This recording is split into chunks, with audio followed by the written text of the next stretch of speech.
백신을 주사하면은 백신에 우리가 바라는 바 정상적인 과정이 뭐냐? 온몸에 퍼져서 항체를 만들려는 거 아니에요.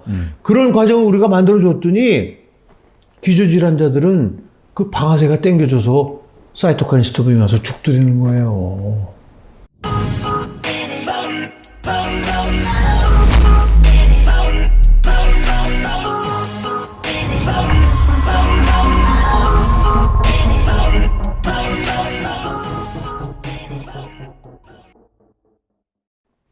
뭐 우리나라에서 학벌 보면 최고의 엘리트죠.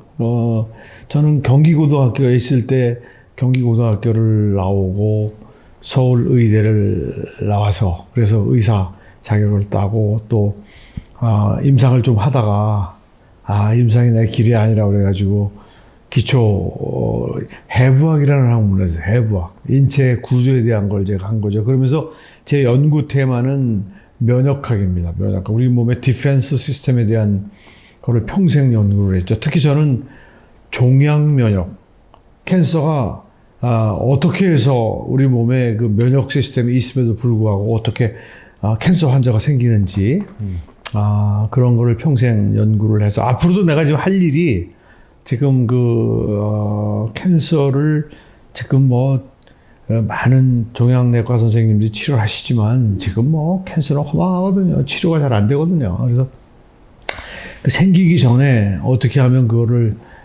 생기지 않게 면역 시스템을 부스팅을 해가지고 어떻게 하면은 캔서가 안 생길까 그런 일을 앞으로나 이제 죽을 때까지 하려고 지금 계획 중에 있어요. 네.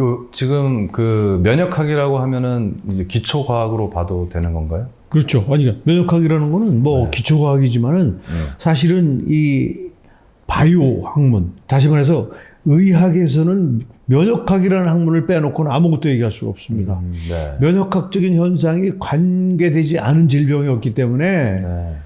굉장히 중요합니다. 특히나 요즘처럼 이 감염병이 전 국민을 두렵게 하는 이런 시대에는요, 면역학을 하신 분이 최고입니다. 우리 몸이 디자인 되기로 스스로 뭐 외부에서 들어오는 침투하는 바이러스나 세균에 대해서 스스로 방어할 수 있는 그럼요. 그 시스템이 있지 않습니까? 그게 정상이면, 네. 그게 정상으로 작동을 하면 사실은 뭐 병이 거의 생길 수가 없어요. 병이 생긴 분들은 그 면역 시스템에 문제가 생긴 분들이에요. 근데 그 면역 시스템을 이제 많은 분들이 면역 그러면 항체 이렇게 생각을 한단 말이에요. 지금 이 코로나19에 대한 이 논란도 아주 이상하잖아요. 지금까지 어떤 백신이 나왔을 때 이렇게 논란이 있었습니까? 그 논란이 백신 그러면 항체 생기면 백신은 효과가 있다.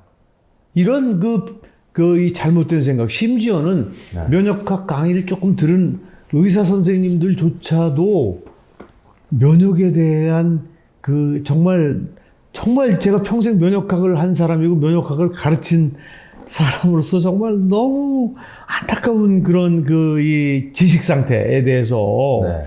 제가 그래서 오늘 우리 김종인 대표 하시는 백서스에 나와서 이제 이런 거를 좀 알려주고 싶은데 예를 들면요. 네. 우리 몸의 면역 시스템은요 굉장히 정교합니다. 도대체 몇 중으로 방어를 하게끔 되어 있는지를 셀 수가 없을 정도로 그냥 다중으로 우리 몸을 지키고 있어요. 네. 우리가 이제 피부가 상처가 나면 꼭 거기가 아무튼 뻘개지면서 소독을 하지 않으면 어떻게 됩니까? 고름이 잡히잖아요. 흔히. 네. 그죠? 네. 흔히 뭐 우리 얼굴 이런 데 뽀로지 난다고 하는 게 결국은 고름이 잡히는 거거든요. 그게 뭘까를 생각해 보세요. 그게 뭐냐면 아무튼 내가 모르게 스크래치가 생기는 거예요. 그럼 나랑 같이 살던 피부에 있던 균이 안으로 들어가면 병원균이 됩니다. 그래서 침입을 하는 거예요. 우리 몸에서 어떤 일이 일어나냐면요. 그게 딱 들어가면은 대식세포라는 놈이 딱 지키고 있어요. 대식세포는 파출소하고 비슷한 거예요. 경찰. 그래서 온 동네마다 다 있잖아요. 파출소는. 그래서 거기 딱 지켜가지고 그게 탁 튀어나와가지고 균이 들어오면 그놈을 인식을 해가지고 딱 그놈을 잡아먹을 준비를 하는데 혼자 하기는 힘들기 때문에 이제 주위에 있는 뭐 피 속에 있는 것부터 시작해가지고 다른 파출소에까지 막 부르고 해서 그 대식세포라는 놈이 이 균하고 싹 해서 아무튼 이거를 일선에서 막는단 말이에요. 네. 일선에서 딱 막잖아요. 그렇게 해서 전쟁을 합니다. 전쟁을 딱 하면은 그 균이 죽은 사인이 뭐냐? 고름이 생긴 거예요. 고름이. 고름이 생겼다는 말은 다시 말씀드리면 우리 몸에 선천성 면역의 시작인 대식세포가 이 깨진 피부를 통해서, 찢어진 피부를 통해서 들어온 균하고 싸움에서 승리를 했다는 거예요.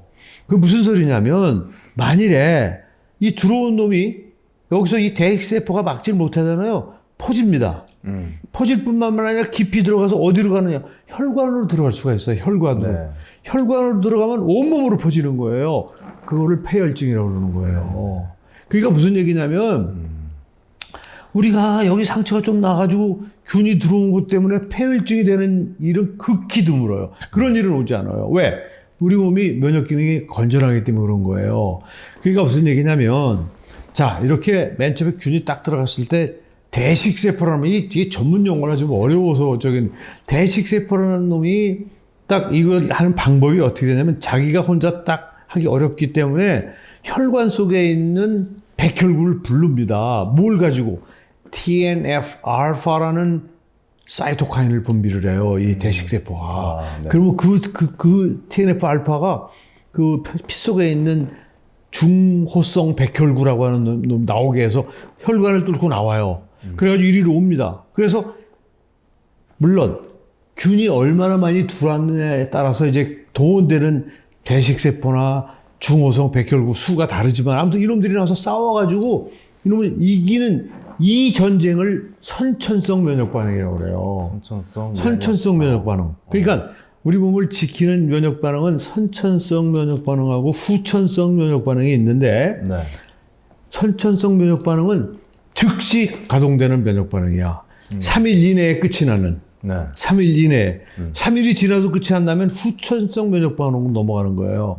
후천성 면역 반응의 가장 중요한 무기가 항체인 거예요. 아, 네. 그게 이제, 그러니까 후천성 면역 반응인 거예요. 그러니까 우리 몸에 감염과 관련된 모든 싸움은 선천성 면역 반응으로 되게 끝이 나요. 그리고 선천성 면역 반응은요, 우리가 소위 말해서 면역이 생기지 않아요. 면역이 생긴다는 말은 뭐냐면 백신의 효과를 나타낸다는 거예요. 면역 생긴다는 말 하잖아요. 면역 생긴다는 건 뭐냐면 똑같은 놈이 들어오면 그 다음에는 더 빠르고 강력하게 그 균을 죽일 수 있는 걸 우리가 면역이 생겼다고 얘기하는데 네. 선천성 면역 반응은 면역이 생기지 않아요. 똑같아요. 들어오면 또 그냥 무조건 되고 그냥 대식세포가 가서 싸워서 이기는 거야. 그러니까 대식세포가 이걸 막지 못하면은 네. 균이 퍼지는 거예요. 고름이 생겼다는 거는 균을 요 지역을 국한화시키는데 성공했다는 거예요. 그러면서 딱 여기다 가둬놓고 싸워서 그 대식세포하고 중호성 백혈구가 싸워서 자기도 죽고 균도 죽는 거예요. 그 흔적이 바로 고름인 거예요. 굉장히 중요한 거예요. 끝이 난 거야. 아시잖아요. 고름이 나면은 그거 이제 상처 아물면 끝나잖아요. 네네. 근데 이런 어떤 경우가 있었냐면 생각해보세요. 특히 이 엉덩이 근처에 뭐가 생겼을 때 엉덩이는 이 대변이 균덩어리이기 때문에 그리고 거기에 지방이 많기 때문에 면역 혈관 이제 분포가 적어요. 그래서 면역 기능이 떨어져요. 혈관이 많이 분포된 데는 면역 세포들이 언제든지 갈 수 있기 때문에 강력하게 작용을 하거든요. 그러니까 이 히프짝에 뭐가 생기면요, 이게 지방이 주로 있기 때문에 면역 세포가 못 가기 때문에 균이 들어오면은 쉽게 아물질 않아요. 그래서 이게 뻘개지면서 이만해집니다. 그리고 못 붙였죠? 네, 보셨어요? 네. 그런 경우 많아요. 그래서 그런 경우에는 우리 몸에 백혈구나 이런 게 가지 못한 거야. 그래서 균이 계속 자라고 있는 거예요. 큰일 나는 거예요. 그럼 어떡합니까? 무서워서 이거 뻘개지니까, 이거 아무래도 이게 지금 일주일이 일주일이 갈 수가 없어요. 일주일이 지났는데 점점 커지면서 아프고 막 땡땡해진다, 빨개진다. 이러면 병원에 가셔야 되는 거예요. 외과에서 어떻게 합니까? 할 수 없이 외과 선생님이 칼로 거기 잽니다. 째가지고 인위적으로 그 속에 있는 들어간 균을 다 꺼내내고 거기를 이 항생제를 주고 소독을 하고 그렇게 해야 아무는 거예요. 무슨 일? 그 일을 보통 이런 데서는 대식세포하고 중호성 백혈구가 TNF-알파라는 그 이 사이토카인을 분비해서 하는 거란 말이에요. 자, 그래서 그 빨개진 놈이 더 번져가지고 주위에 있는 혈관까지 가지요. 네. 혈관까지 가지요. 그러면은 혈관으로 들어가면 온몸을 퍼지죠. 그러면 드디어 후천성 면역 반응이 작동이 돼서 후천성 면역 반응을 주도하는 세포를 림프구라고 그래요. 림프구. 림프구에는 두 종류가 있어요. 네. B 림프구라는 게 있고 네. T 림프구라는 게 있어요. 네. T 림포사이트, B 림포사이트 영어로 그렇게 얘기하는 건데 B 림프구는 항체를 만드는 놈이고 T 림프구는 항체가 아니에요. 이거는 이렇게 생각하시면 돼요. 후천성 면역 반응은 1차적으로는 항체가 그 들어온 균을 꼼짝 못하게 잡아주는 거예요. 이렇게. 그래서 더 이상 우리 몸을 공격하지 못하게 해주는 거란 말이에요. 그런데 만일에 그 균이 세포 속으로 들어가 버려. 그게 결핵이에요, 결핵. 결핵균은 문제가 왜 치료하기 어렵냐면 이 결핵균이 폐 속에 있는 대식세포의 세포 속으로 들어가 버려요. 세포 속으로 들어가면 그 결핵균에 대한 항체가 있어도 항체가 그 세포 속으로 못 들어가. 그러니까 죽일 수가 없는 거예요. 어떻게 해야 되겠어요? 어떻게 해야 되겠어? 그 균이 침범한 세포를 죽이면 돼요. 이 세포를 죽이면 그 속에 있는 균도 죽는 거예요. 그게 바로 T림프구가 하는 거예요. 그래서 그걸 세포 매개 면역이라고 그러고 이거는 항체 매개 면역이라고 그래요. 그러니까 항체가 직접 균을 죽여야 되는데 대부분의 경우 항체하고 균이 만나요. 피 속에서는 100% 만나죠. 네. 조직에서도 만나요. 그러니까 문제가 없는데 네네. 이게 세포 속으로 균이 들어가 버리면 항체가 접근을 할 수가 없어요. 그때는 어떻게 할 거냐 이거야. 그러니까 이 하나님이 정말 기가 막히게 만들어 오신 거예요. 그래서 그런 경우에는 예를 들면 말라리아도 마찬가지예요. 말라리아도 세포 속으로 들어간다고요. 그래서 그때는 그 세포를 죽여야만이 말라리아가 죽는 거예요. 대표적인 게 바이러스예요. 바이러스도 세포 속으로 들어간단 말이에요. 그래서 항체만 가지고는 안 돼요. 그 바이러스가 피 속을 돌아다닐 때는 항체가 그걸 죽일 수가 있지만 피 속에서 일단 자기 타겟 세포, 자기가 잘 붙을 수 있는 세포에 가서 딱 들어가 버리죠? 그럼 항체가 기능을 할 수가 없어요. 어떻게 해야 돼? 그 바이러스에 들어간 세포를 T 림프구가 죽이는 거예요. 그걸 세포 독성 T 림프구라고 그래요. 그렇군요. 그놈이 죽이는 거예요. 그게 면역의 다예요. 그럼 도대체 백신이라는 것은 오케이. 네. 이제는 이제 우리가 지금 많은 국민들이 네. 정말 관심을 가지고 관심을 집중하고 있는 코로나19에 대해서 좀 알아보잔 말이에요. 네. 자, 코로나19가 어떻게 감염되는지 지금 제가 설명드린 건 뭐냐면 선천성 면역 반응하고 후천성 면역 반응을 얘기했습니다. 아까도 얘기했지만 선천성 면역 반응은 3일 이내에 작동하는 시스템이에요. 3일 이내에 그 해결이 안 되면 3일 이후에, 그러니까 무슨 얘기냐면 선천성하고 후천성 면역 반응은요, 선천성 면역 반응이 일어날 때 이 정보를 기가 막히게 후천성 면역 반응에 전달을 하는 세포가 있어요. 수지상 세포라는 놈이 이거 전달을 해요. 네. 그래서 이미 알고 있지만 내가 나서야 되나 말아야 되나를 딱 계산하는데 여기서 전쟁에서 이게 해결을 못하고 있어. 그러면 이 받은 정보를 가지고 슬슬 동원이 되기 시작하는 거예요. 그래서 이제 후천성 면역 반응은 시작을 한 3일쯤에 시작해서 한 7, 8일쯤이 돼야 비로소 본격적인 액션, 그 결과가 나오는 7, 8일쯤. 그러니까 생각해보세요. 지금 균이 들어왔는데 7, 8일이라는 건 상상하기 어려운 얘기예요. 네네. 그러니까 자, 이제 코로나19가 우리 김정인 대표, 제가 불행하게도 코로나 확진자여가지고 내가 지금 막 얘기하는 중에 그냥 뿌려들었더니 코 속으로 들어가 버린 거야. 네네. 그래서 이 코로나19라는 건 감염 자체를 어떻게 정의할 수 있는 거냐면 호흡기도, 다시 말해서 대기 중에 있는 공기 속에 섞여 있는 코로나 바이러스의 비말이 들어가서 그 바이러스가 티 나오면서 내 코에 있는 호흡기 상피에 가서 딱 붙는 순간 감염이라고 그래요. 자, 그러면 이게 붙으면 어떤 일이 일어날까? 우리 몸에 있는 모든 세포가 선천성 면역 반응을 해요. 저항을 하는 거예요. 왜냐면 우리가 모기한테 물려도 마찬가지예요. 뭐든지 다 마찬가지예요. 네. 아시잖아요. 우리나라의 치안이라고 얘기할 때 그래서 국민들이 자기 집을 단속을 해요. 그렇잖아요. 문 잠그잖아.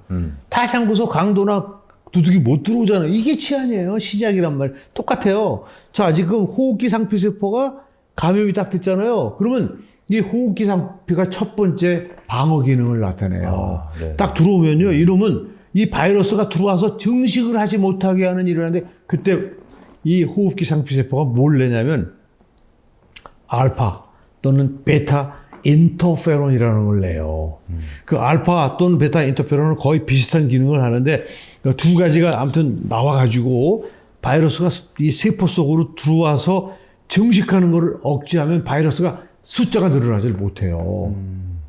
그러면 그러니까 무슨 얘기냐면 정상적으로 그 건강 그러니까 면역 기능을 유지하고 있는 젊은이들 우리 같은 사람들은요 들어오면 바로 그 알파 베타 인터페론이 작동을 해가지고 증식을 못하게 하기 때문에 큰 문제가 안 생겨요. 근데 많이 들어갔어요, 바이러스가. 바이러스가 많이 들어가면 알파, 베타가 나왔음에도 불구하고 충분히 억제를 못해요. 네. 그러면 그 알파, 베타 인터페론은 그놈을 억제할 뿐만 아니라 그 상피세포 주변에 있는 Natural Killer Cell이라는 게 있어요. NK 셀이라는 거 들어보셨죠? NK. 네, 네. 그 세포를 자극을 해요. 그 알파, 베타 인터페론이. 그럼 거기에서 뭐가 나오냐면 감마 인터페론이라는 게 나와요. 그래서 감마 인터페론은 알파, 베타 인터페론에 의해서 충분히 제압이 되지 않아서 세포 속으로 들어와서 막 증식을 하고 있는 그 세포를 그 세포 자체를 죽여요. 감마 인터페론은. 바이러스 감염은 감염된 세포를 죽이면 끝나는 거예요.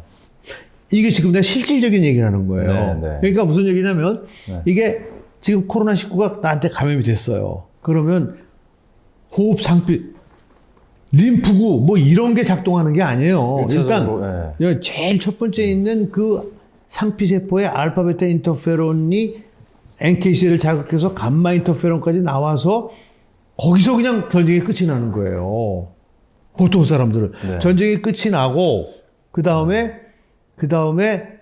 그게 상처가 다시 힐링이 되는데 한 3, 4일. 아까 얘기했잖아요. 네. 선천성 면역은 3일이면 끝난다. 아무리 길어야 3일이야. 보통 젊은이들 하루면 끝나요.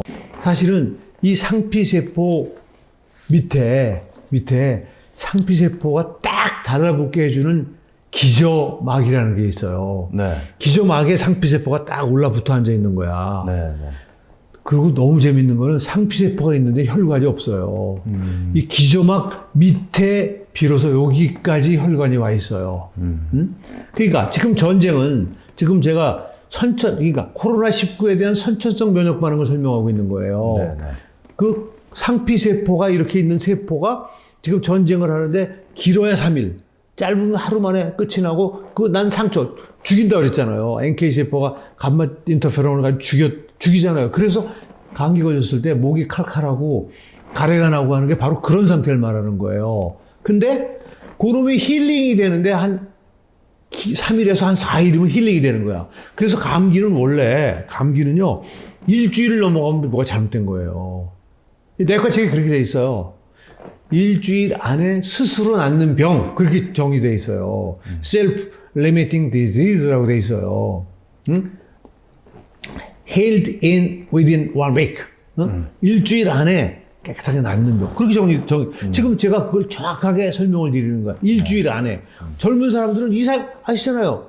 그 날씨가 쌀쌀해가지고 좀 목이 칼칼, 그게 감기예요. 감기. 그때 여기를 들여다보면은 그 감기 바이러스에 의해서 우리 세포가 좀 망가진 거를 그 NK셀이 그걸 죽이고 해가지고 거기 상처가 좀 난 거고, 그때 목이 칼칼하고 가래도 나오고 뭐 좀 불편한 뭐 콧물도 나오고 막 그런 상태고, 그놈이 완전히 나서 정상이 되는데 젊은이들은 한 나흘 뭐 3, 4일이면 되고, 좀 우리 같은 나이 드신 분은 일주일쯤 지나면 쌍난, 이게 정상인 거예요.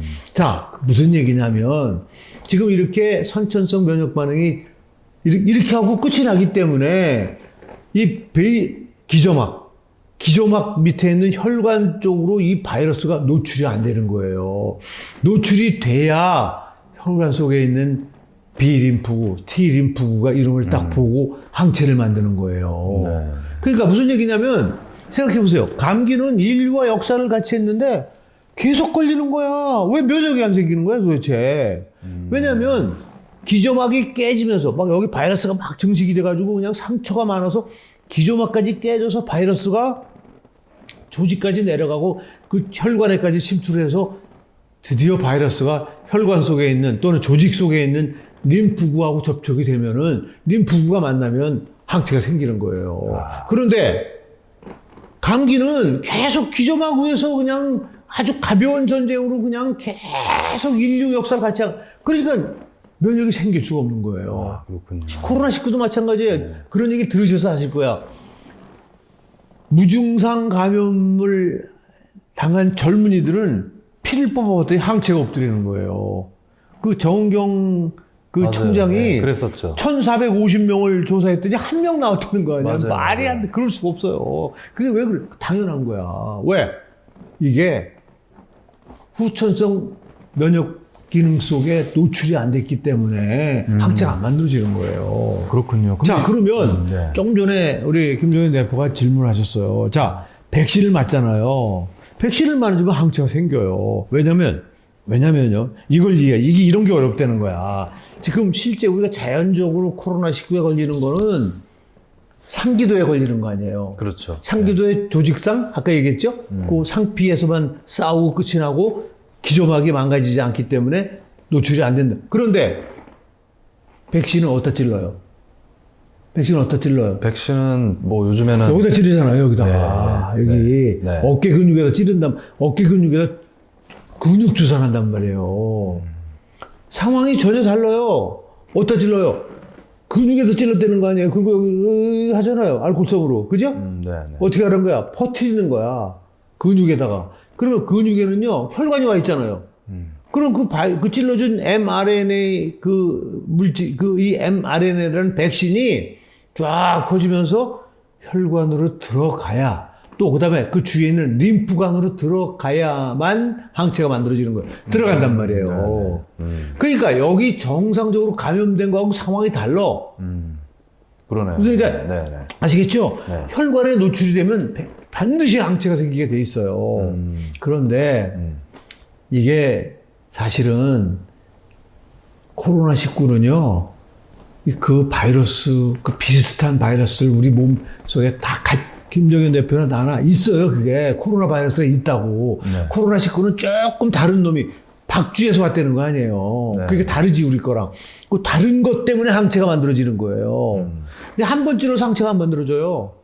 그게 무슨 얘기냐면 항체가 잘 만들어지려면 전혀 외부 물질일수록 내 몸에 있는 거에는 항체를 안 만들어요. 우리 몸이. 아시죠? 네.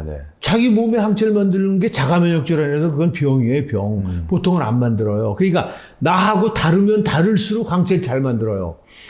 왜 코로나19가 아시잖아요. 지금 파이자나 모더나에서 백신을 2번 맞으려는 거 아니에요. 왜 2번을 맞으라고 그래? 왜냐면 이게 항체가 잘 안 생기기 때문에. 그런데 보니까 여기다가 2번을 한 번 맞고 3주 뒤에 한 번을 더 놓는 거로 돼 있어요. 그랬더니 항체가 98%가 생기더라는 거예요. 네. 항체 생기는 거야. 그걸 이해하셔야 돼. 왜 아는 사람은 항체가 안 생기는데 여기다 찔러준 사람은 항체가 생겼느냐. 그러니까 그래서 공부가 필요하다는 거예요. 아는 사람은 항체가 잘 안, 왜? 혈관에 노출 제약이 없기 때문에. 기저막을 뚫고 들어오지 못했기 때문에. 근데 이거는 찔러가지고 근육에다 찔러주면 근육은 그냥 모세혈관 덩어리거든요. 모세혈관 속으로 들어가는 거예요. 그래서 서서히 모세혈관에 노출이 되면서 B림프고 T림프가 노출돼서 항체가 만들어지는 거예요. 무슨 얘기인지 아시겠죠? 네. 자, 그러면 그렇게 파이자나 모더나에서 그 만든 백신을 맞고 항체가 생겼다고 치자 이거예요. 그 항체가 우리 시청자들에게 어려운 얘기인데 항체는 종류가 5가지가 있어요. 네. IgM이라는 게 가장 기본적인 거고 요 놈이 조금씩 변화가지고 IgG라는 게 그러니까 immunoglobulin G라고 영어로 IgG라고 그래요. 네. IgG가 가장 흔한 항체고 지금 파이자나 모더나에서 백신을 맞았을 때 생기는 항체의 I형은 IgG라고 돼 있어요. 이 IgG 항체는 이게 이 상피세포까지 가질 못해요. 상피세포까지 가질 못해. 그러니까 무슨 얘기냐면, 자, 지금 항체가 만들어졌어, 난 지금. 굉장히 이거 우리 저기 시청자들이 잘 들으셔야 되는 거야. 나 백신을 맞았어. 항체가 생겨가지고 지금 막 돌아다녀. 온몸을. 네. 자, 그런데 어떤 사람이 나에게 코로나 바이러스를 감염을 시켰어. 그래서 이 비강상피의 표면에 바이러스가 지금 딱 달려고 할 때 항체가 이걸 막아줘야 되는데 항체가 막을 수가 있을까 없을까? 못 막아요. 왜? 항체는 이 기저막 밑에 있는 혈관 속에 있거든요. 그 밑에 조직에만 있고 여기 이 상피세포에는 없어요. 어떻게 막아? 자, 내가 조그만 쉬운 예를 들어드릴게. 그러면 간염 백신은요. 간염 백신은 효과가 기가 막혀요. 왜냐하면 간염을 왜 술잔을 돌리면 걸린다고 배우셨죠? 네. 자, 술잔에 간염 바이러스가 묻어 있어. 김정현 그 우리 대표가 나한테 줬어. 내가 너무 기분 좋아서 오케이 줘. 그리고 한잔 탁 먹어서 김정현 대표의 간염 바이러스가 내 입으로 들어간 거야. 그럼 내 침을 꿀떡 삭혔더니 이 소화관으로 들어가서 소화관을 뚫고 결국 혈관으로 들어가는 거예요. 그래서 혈관을 타고 돌아다니다가 이놈은 아무데나 붙는 게 아니라 간세포 외에는 안 붙어요. 그러니까 간세포에 딱 붙잖아. 네. 그럼 간세포에 붙은 간세포가 지금 바이러스에 감염되잖아요. 그러면 그 T림프가 이걸 죽이는 거예요. 바이러스가 죽이는 게 아니에요. 그래서 내 간세포가 망가지기 때문에 간염 증상이 나타나는 거야. 막 황달이 오고 ALT, AST라는 게 올라가고 막 앓잖아요. 엄청나게 앓잖아. 네. 안 앓으면 큰일 나. 쉬지 않으면 큰일 나요. 철저하게 꼼짝 말고 일주일이 있어야 낫는 병이야. 그게 간염이에요. 근데 자, 그러면 이게 반드시 혈관을 타고 감염이 되잖아요. 그래서 내가 간염 백신을 맞았어. 혈관 속에 항체가 있잖아요. 네. 그럼 이놈이 간까지 가기 전에 내가 백신을 먼저 맞았으니까 네. 내가 지금 백신을 맞은 상태로 김정현 대표가 준 술잔을 딱 받아 마시면서 바이러스가 들어온 거야. 이놈이 혈관을 딱 들어오자마자 누가 기다리고 있어요? 항체는요, 어디 구석에만 있는 게 아니야. 혈중에 골고루 다 퍼져 있는 거예요. 숨을 데가 없어요. 항체를 피할 수가 없어요. 그 항체가 딱 어서 오십시오. 탁 잡아가지고 간세포에 붙질 못하게 하는 거예요. 이래서 간염 백신은 완벽하게 효과를 발휘하지만 생각해보세요. 지금 공기 중에 있는 코로나19 바이러스 당신의 코 점막에 붙는 거를 그 밑에 기저판 밑에 있는 혈관 속에 있는 항체가 날개가 있어서 날아가서 이걸 막아. 어떻게 못 막아요. 이론적으로 제로야. 감염을 예방할 수 있는 확률이 빵입니다. 확실합니다. 이건 자신 있습니다. 내가. 왜냐하면 보세요. 지금 3월 2일 날 어떤 보도가 나왔는지 아세요? 이스라엘과 미국에서 지금 이스라엘은 백신을 맞은 사람이 무려 75%, 거의 80% 육박으로 3월 2일자 나온 이거 다 보도니까 우리 시청자들도 보셨을 거예요. 예. 미국도 마찬가지예요. 한 2,000명대로 좀 주춤하는 듯 했는데 2,000명대였던 감염자가 하루에 4,000명 이상으로 폭발적으로 늘고 있어서 감염 확산이 우려된다라는 생각해 보세요. 이거는요. 도대체 생각 있는 분들이면은 제가 주장하는 거를 억지라고 그러면 안 돼요. 저는 과학자예요. 지금 철저히 우리 몸을 제일 잘 아는 사람이 항체가 어떻게 작용하는지를 지금 정확하게 설명해 주고 있는 거예요. 이게 사실이기 때문에 그런 일이 일어나고 있는 거예요. 생각해 보세요. 80%가 주사를 맞으면요. 한 명도 나오면 안 돼요. 확진자가. 한 명도 나오면 안 돼. 진짜로. 무슨 소리라고 써. 남아공 변이 바이러스 때문이라고 해. 좀 웃기는 소리 좀 하지 마시라고 그러세요. 무슨 변이 바이러스가, 지금 변이 바이러스가 시작을 했는데 그게 2,000명을 4,000명으로 늘리는 주범이 될 수 있어요? 국민에게 전면적으로 퍼져 있어요. 4,000명씩 생기는 거예요. 이제 막 시작한 변이 바이러스. 그리고 변이 바이러스에 대해서 백신이 완벽하게 효과가 없다고 얘기하면 안 돼요.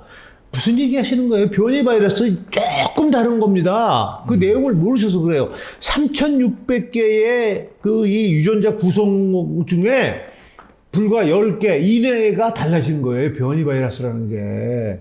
그것 때문에 백신이 작용 안 한다 그러면요. 그 백신은 애초부터 만들면 안 되는 백신이에요. 영향은 있죠, 물론. 네. 변이 바이러스가 생기면 항체가 가서 작용할 수 있는 가능성이 좀 떨어지는 건 사실이지만요. 저렇게 늘어난다는 건 말이 안 되는 거예요. 그거는 정말로 제대로 학문을 하시고 저처럼 평생을 연구하신 분이면 그런 소리를 하면 안 되는 거예요.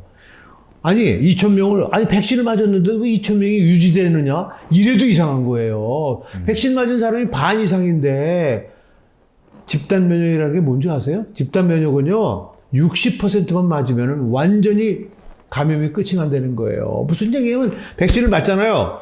그러면 바이러스가 나한테 와도 내가 감염도 안 되고, 그 다음에 내가 남을 감염시키지도 않는다는 거예요. 그렇기 때문에 그런 사람이 중간중간에 껴있으면, 나한테 감염시키잖아요. 내가 전파를 안 하기 때문에 그냥 끝나버리는 거야. 그게 집단 면역이에요. 그 뒤에 있는 사람한테 감염을 안 시키는 거예요. 옆에 있는 사람한테. 그게 집단 면역의 개념이란 말이에요. 근데 지금 저렇게 75%나 백신을 맞았는데 2,000명대에서 4,000명대로 늘어나는 것을 보고도 그래도 나는 백신 맞겠다고 하는 의사들 보면 난 정말 그분들 그 많은 전문의들이 계속 이 백신을 맞으라고 권고를 하고 있거든요. 그러니까 제가 이제 얘기하는 건 뭐냐면요. 백신을 맞아야 되는 경우가 있어요. 백신이 기능을 발휘할 수 있는 상황은 어떤 상황이냐면 제가 지금 설명드렸잖아요. 선천성 면역 반응이, 그러니까 면역 반응이 신통치 않은 사람은 그러니까 선천성에도 후천성이 다 신통치가 않은 거예요. 그러면 그냥 바이러스 증식되는 걸 막을 수가 없는 거야. 그러면 그냥 세포가 다 죽으면서 그냥 그 기저막도 깨지면서 밑으로 내려오지요. 그죠? 그러면 조직에 노출이 되면서 혈관까지 들어와서 혈관으로 들어온단 말이야. 그런 사람 그때는 경우는 항체가 기가 막힌 효능을 발휘하지요. 그런데 그런 사람이 몇 명이나 됩니까? 그런 사람이 몇 명이나 되냔 말이에요. 무슨 얘기냐면 백신을 이 코로나19의 백신을 맞는 이유를 그러면 의료계에서 명확하게 제시해 줘야 돼요. 감염 예방이나 또는 집단 면역을 목표로 하지 않고 경증 환자가 중증 환자가 될 가능성을 막기 위해서 맞는다. 이렇게 정하고 백신을 지행하라 이거예요. 그러면 전 국민이 맞으라는 말은 설득력이 없는 거예요. 왜냐하면 99% 사람들은요, 경증이 중증이 될 가능성이 없어요. 1% 이내 사람만 중증이 될 가능성이 있는 거예요. 그 사람들만 맞춰야죠. 그런데 실상은 너무나 불행하게도 백신이 필요한 사람들에게 백신을 놨더니 부작용으로 죽더라는 거예요. 이게 문제예요, 이게. 자, 우리나라 시청자들에게 또 하나 중요한 말씀을, 우리 의료진도 좀 제발 좀 제대로 좀 하셨으면 좋겠는데, 부작용은 두 가지로 생각하셔야 돼요. 하나는 백신에 들어간 물질이 그냥 직접 톡시시티, 그 물질의 톡시시티 때문에 일어나는 그게 있고요. 두 번째는 전혀 톡시시티 없는데 그놈이 들어가서 우리가 원하는 바 기능을 하는 중에 그게 뭐냐면 면역 기능이에요. mRNA 주사를 놓잖아요. 그러면 mRNA에 의해서 그 정보에 의해서 코로나 바이러스의 단백질이 만들어져요. 그러면 그 단백질에 대한 항체를 만드는 게 그게 백신의 원리예요.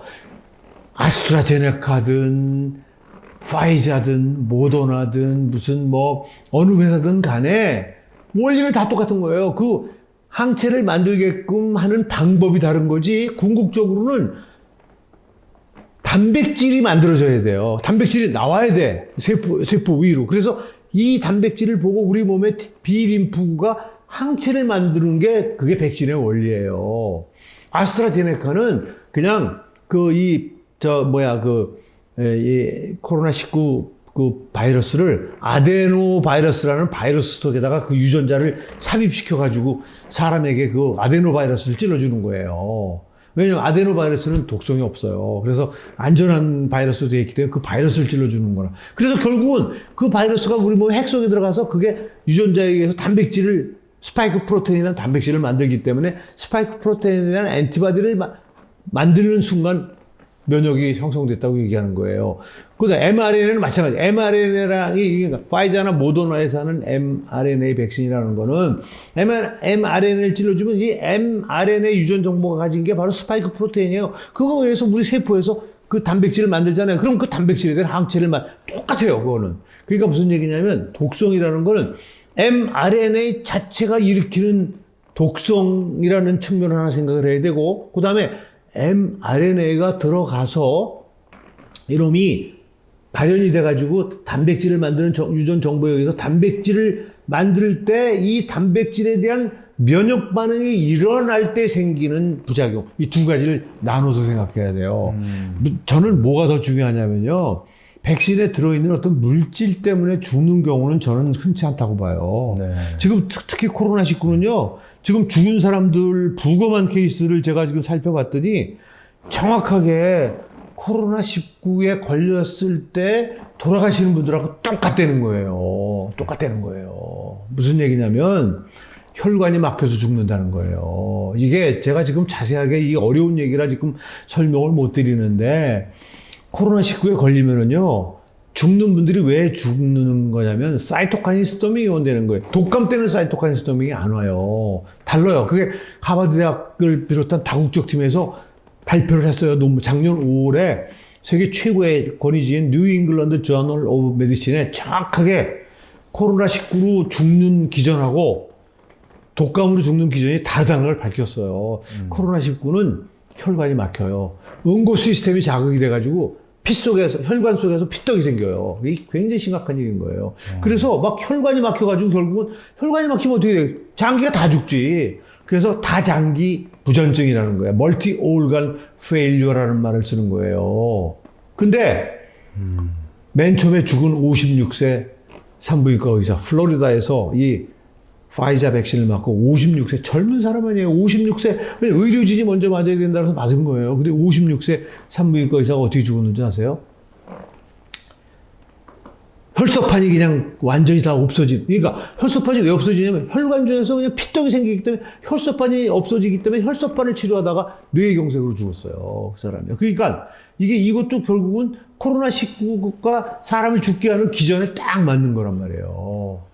그 다음에 네. 60세의 방사선 영상의학과 기사도 미국에서 죽었는데 그분도 의료진이라고 그래서 먼저 맞았는데 그분도 똑같이 뇌경색으로 죽었습니다. 이 뇌혈관이 막혀서. 그러니까 이게 저는 지금 사실은 이 부작용이 백신 그 자체에 의한 부작용이기보다는 백신이 들어가서 단백질이 만들어지고 단백질에 대한 면역 반응이 일어나는 과정 중에 생기는 것 때문에 대부분이 생기는 그 부작용으로 죽는 거예요. 그리고 실제 유튜브를 보셨는지 모르지만 그 미국에 사는 내과 의사하고 한국에 있는 내과 의사가 유튜브에서 자기가 그 2번의 바이러스 이 백신을 맞고 한 거 생생하게 그걸 보고를 한 게 있어요. 네. 뭐 보신 분들 많을지 모르겠는데 죽다 살아났다고 본인들 입으로 얘기를 해요. 간신히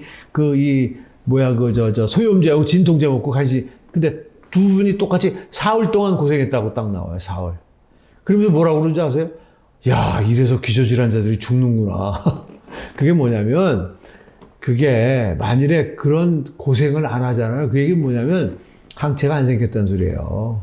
항체가 생기는 과정 중에 우리 몸에서 그렇게 그냥 온몸이 오한이라고 이런 그런 게 생길 수밖에 없어요. 그러니까 면역 반응이 일어날 때 그런 일이 생기는 거예요. 지금 이 코로나 바이러스의 특징이 사이토카인을 일으켜서 그러니까 이 코로나 바이러스에 대한 바이러스죠. 이 바이러스에 대한 우리 면역 체계가 어떻게 보면 우리를 죽게 만드는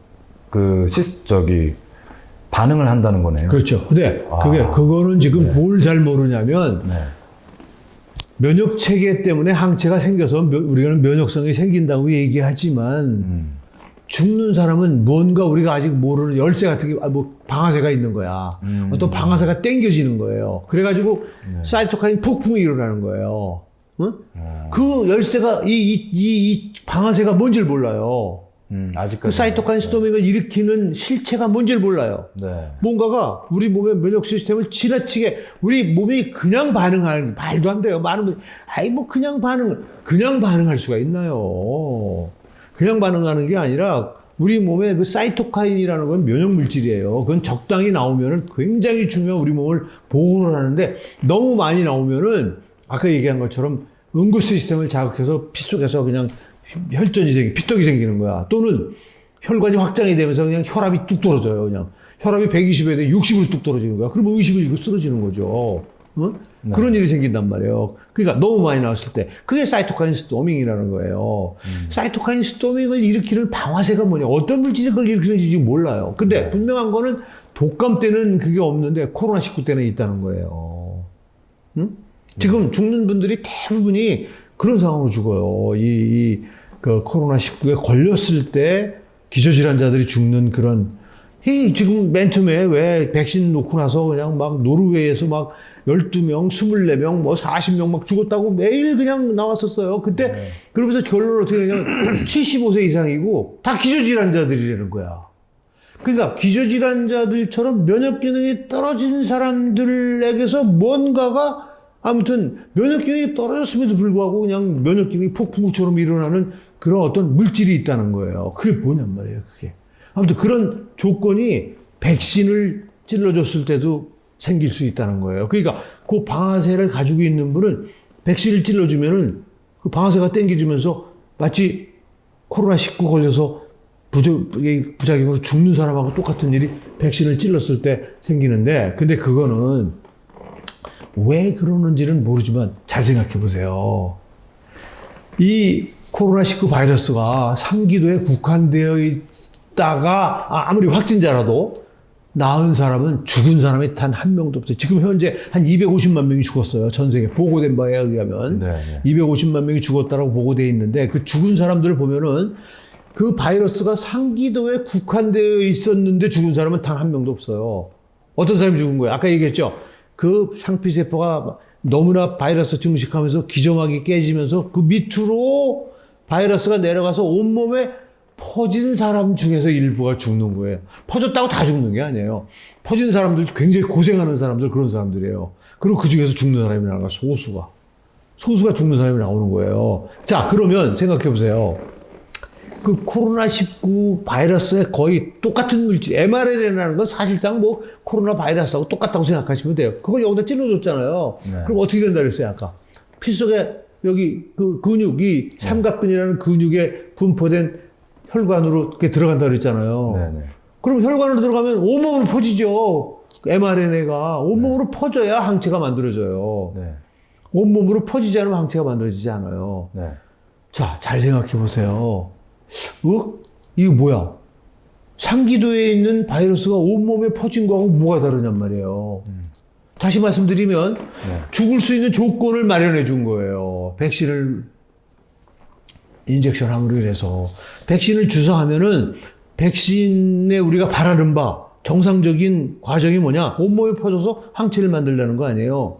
그런 과정을 우리가 만들어줬더니 기저질환자들은 그 방아쇠가 땡겨져서 사이토카인 스토밍이 와서 죽들이는 거예요. 저는 백신을 뭐 무조건 맞지 마라. 백신이 효과가 없다 무조건. 이렇게 지금까지 설명한 거를 잘 종합해 보시면 아시겠지만 네네.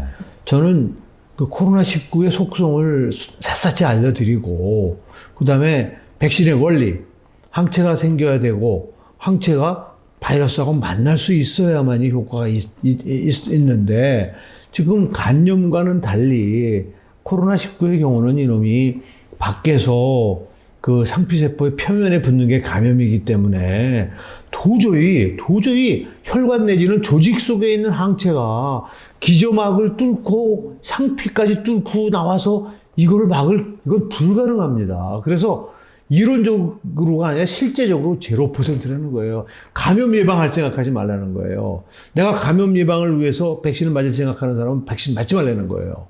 그러나 나는 혹시 이게 내가 면역 기능이 좀 떨어져가지고 바이러스가 들어와서 막 증식을 해가지고 그냥 손상이 커가지고 기저막도 깨지면서 그 바이러스가 밑으로 갈지 내가 어떻게 아느냐.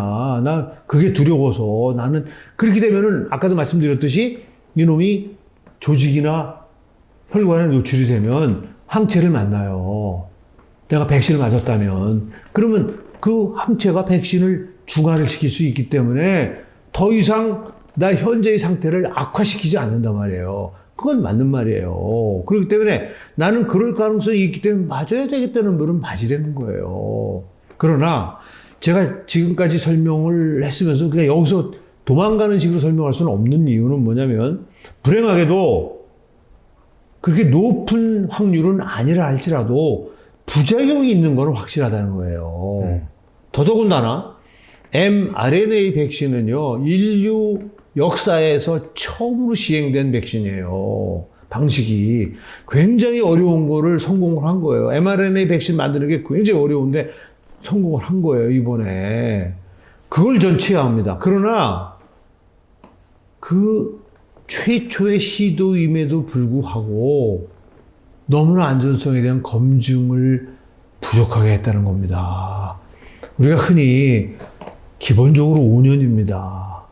그리고 한 10년 정도 보통 그 안전성을 검증하고 상품화하는 걸 알고 있는데 이게 뭐 지금 1년도 안 돼서 이거를 안전성에 대한 검증도 안 하고 내놓는다는 거에 대해서 좀 진지하게 우리가 사회 안전망이라는 차원에서 좀 진지하게 생각을 해야 되고 그 다음에 실제 이미 백신이 이렇게 엄청나게 많은 나라에서 지금 뭐 2억 명도 넘는 사람이 맞은 마당에 부작용에 대한 보고를 우리가 무시할 수 없지 않느냐. 그게 내일이 될 수가 있는데 지금 그런 부분들에 대해서 좀 어텐션을 제가 하고 조금 그 이해가 잘 안 되는 부분이 지금 당국에 따르면 또 65세 이상은 좀 위험하기 때문에 백신을 뭐 나중에 맞아라 이런 얘기도 있었거든요. 근데 지금 또 보면 또 어떻게 보면 65세 이상이 고위험군이잖아요. 그렇죠. 그럼 이게 도대체 어떤 논리로 아니 받아들여야 그러니까 이제 되는 그거는 건지. 이렇게 하시면 돼요. 네. 우선 첫 번째 이제 김정일 대통령 65 아스트라제네카를 우리가 처음으로 확보했잖아요. 네. 그러니까 아스트라제네카가 65세 이상의 안전에 대한 정보가 저기 데이터가 없는 거예요. 그래서 자기들이 그럼 굉장히 그 아스트라제네카가 잘하는 거죠. 자기네가 65세 이상에 대한 그 안전성에 대한 테스트를 한 자료가 없기 때문에 65세 이상은 권하지 않는다. 맨 처음에 이랬잖아요. 네. 근데 지금 뭐 사실은 생각해 보세요. 65세 미만은 맞을 필요가 없어요. 사실은요. 백신을 제 이론이면요. 네.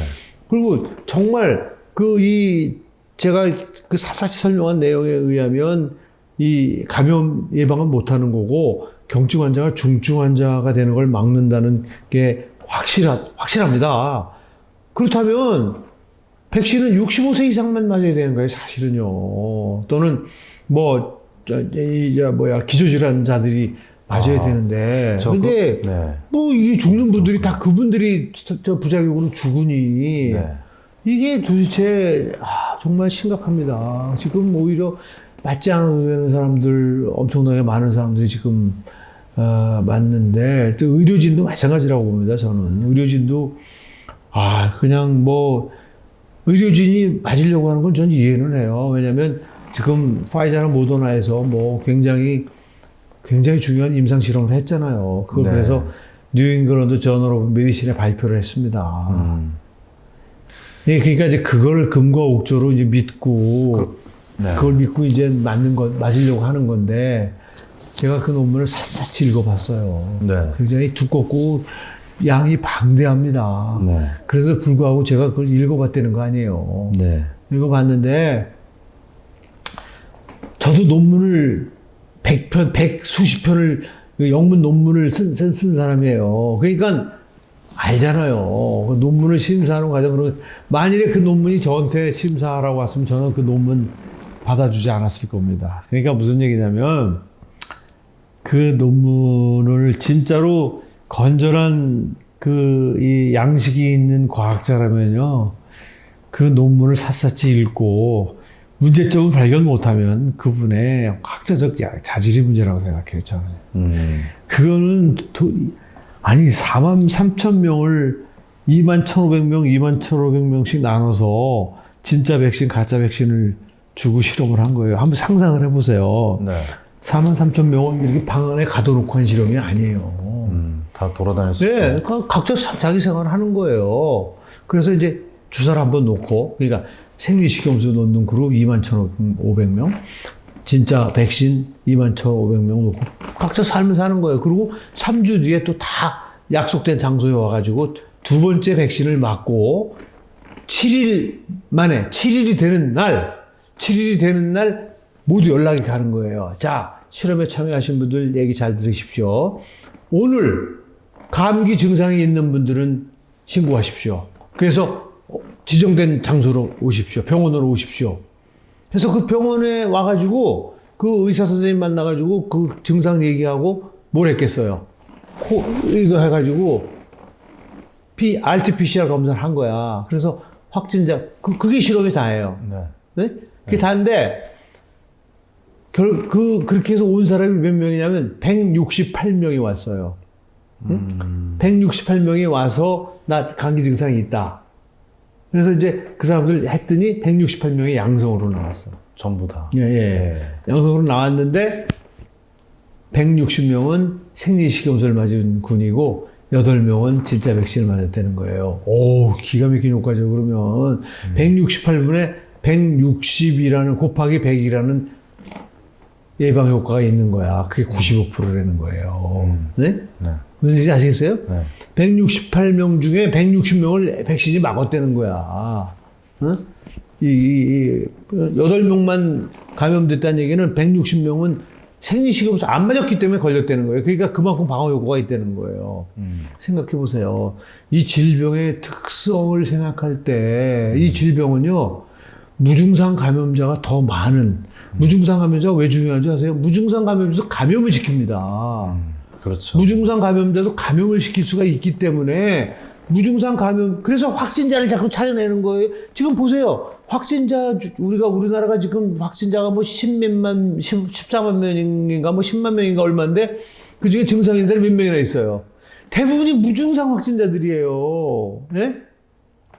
그 사람들 왜 찾아낸 거예요? 그리고 왜 격리시킨 거야? 감염시키기 때문에. 그러면 그 실험에서 진짜 이 백신의 효율을 따질 때는요, 증상이 있는 168명만 RT-PCR을 하면 안 되는 거예요. 그렇죠. 학문적으로요. 네. 4만 3천 명을 다 해야 되는 거예요.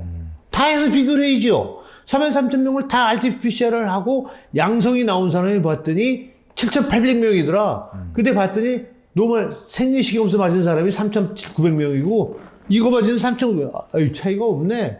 내가 보기엔 그렇게 나왔을 거라는 거예요. 제가 보기에는요. 그렇게 써야 되는 거예요. 어떻게, 아니, 생각을, 이게 말이 됩니까? 4만 3천 명을 실험 대상으로 해놓고는, 나 증상이 있습니다. 그리고 증상이 있어도 안 온 사람도 숱할 거고요. 생각해보세요. 그걸 강제로 할 수가 없어요. 안 오면 그만인 거예요. 안 오면 실험한 그 중에서. 이후로 뭐 최소한도 네. 4만 3천 명은 다 불러. 의사 선생님이 그 사람의 상태를 다 보는 정도까지는 했었어야죠. 안 했어요. 그리고 그 논문의 결과를 믿으라는 거예요. 그거는 저는 믿을 수가 없어요. 그러면 지금 아직까지 그러면 이 백신을 맞고 죽는 사람들이 왜 죽는지는 아직 아무도 알 수가 없는. 계속 뭐라 그래요? 인과관계. 이거 백신 때문인지 아닌지 다 지금 백신 때문에 죽은 걸 알려진 사람 한 명도 없어요. 네. 인과관계 모른다는 거 아니에요? 그리고 이제 어차피 기저질환으로 죽을 분들이었다. 뭐 이런 다 얘기로. 지금 계속 네. 지금 그렇게 하고 있다고요. 기저질환자 중에서 죽었다. 그거는 기저질환 때문에 죽은 거다. 지금 그런 거예요. 이게 백신 때문에 죽은 게 아니라는 거야. 에이, 그렇게 하면 안 되죠. 그분이 백신 안 맞았으면 안 죽었는데 무슨 소리야. 백신 안 맞았으면 기저질환이 있어도 안 죽은 사람이에요. 그거를 그런 식의 접근은 아니라는 거예요. 저는 물론 뭐 정책을 수립하고 정책을 집행하는 분들의 입장에서는 자기들이 정책적으로 시행한 일이 집행한 일 때문에 죽는 사람이 나오는 거에 대해서 그걸 솔직하게 이 백신 때문에 죽었다라고 얘기하는 게 쉬운 일은 아닐 겁니다. 그렇지만 저처럼 그거 아는 사람들까지 입 다물고 있기는 어려운 얘기입니다. 근데 지금 우리나라 전문의들이 왜 이렇게 잘못 알고 있을까요? 이 백신 접종. 제가 얘기했잖아요. 논문조차 읽지도 않고 그냥 그 논문을 보도한 거를 그대로 믿어요. 99%가. 내가 논문 읽었냐고 그래서 논문 읽은 사람은 진짜 1%다. 20명, 한 명도 읽은 사람이 없어요. 논문 안 읽었대. 그냥, 그거 뭐, 뉴스로 나왔잖아요. 뭐, 95%라고 그랬잖아요. 논문을 자세히 읽어봐야지. 당신 그래도 논문 쓰는 사람인데 그 읽어봐야지. 그렇게 하면 어떡하나.